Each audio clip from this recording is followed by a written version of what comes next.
Hi, I'm Helen Sword. This is Helen Sword, and welcome to day 2 of this 5-day stay-home writing retreat. Today, we're going to look closely at the physical aspects of your writing space, with a focus on the physicality of the writing process itself. So grab your notebook and pen, and let's get ready to write.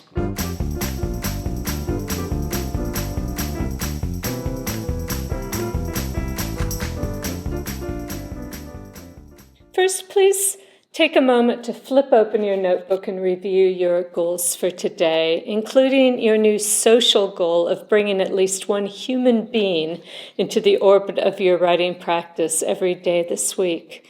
Remember, you're trying to find that lovely balancing point between solitary writing and social support, which is what makes the best writing retreats so fertile and nourishing. Then once you've reviewed your time goal, your content goal, and your social goal for today, I'd like you to add a physical goal. How are you going to take care of your body today and every day this week? Writing is hard on the body. We like to pretend otherwise because when we're writing, especially on the computer, all we're doing is moving our fingers a little bit. It doesn't really feel like physical labor at all, and indeed often our minds are so engaged that we forget we even have a body. But sitting still and writing for a few hours a day can take a serious toll on our backs and necks and wrists, and over time, our hearts and lungs as well. And so to stay physically and emotionally healthy, we need to find ways of moving and engaging our bodies as part of our writing practice. So here are 3 very simple, very concrete things that you can do for your body today and every day this week. First, pay attention to your writing posture. Now, there's plenty of information available on the internet about what good posture looks like, and also about the benefits of ergonomic chairs and keyboards, standing desks, Swiss balls, wobble boards. The key thing to keep in mind with all of these is that good posture is not just a matter of finding one perfect writing position and staying in it all the time. In fact, the single best thing you can do for your body while you're writing is to move around and change your position frequently.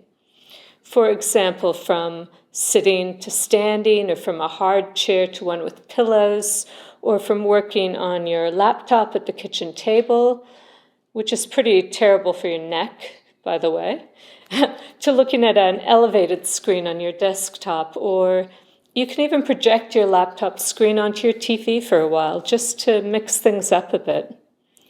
Even writing in bed for a little while is okay, as long as it doesn't segue into, say, 10 hours of writing in bed. The second thing that you can do for your body is to take lots and lots of stretching breaks while you're writing. 5 minutes out of every 30 is ideal. That's why all the Pomodoro timers on this channel are 25 minutes long or less. But if you prefer longer chunks of uninterrupted writing time, it's also okay to take 10 minutes out of every hour instead, to get up, move around, stretch, dance, do a few downward dogs on the living room carpet with your dog or your cat or your child. Whatever it takes for you to shake out those writing kinks. And third, please be sure to schedule in at least half an hour today, or ideally an hour or more, of sustained physical exercise, whether before, during, or after your writing time. And there are benefits to each of those options. Sometimes when I get stuck with my writing, I like to go for a walk with my phone in my hand and just talk into my voice recorder whatever thoughts I might have en route about whatever I've been writing about. It's a great way to get my mind unstuck, and of course my body benefits as well. So before you get started with your writing retreat today, take a few minutes to write down a daily physical goal in your notebook, or better yet, a set of 3 goals, which ideally will include 1, changing your writing posture every hour or so, 2, taking regular stretching breaks, and 3, getting some sustained physical exercise at the beginning or middle or end of your writing day.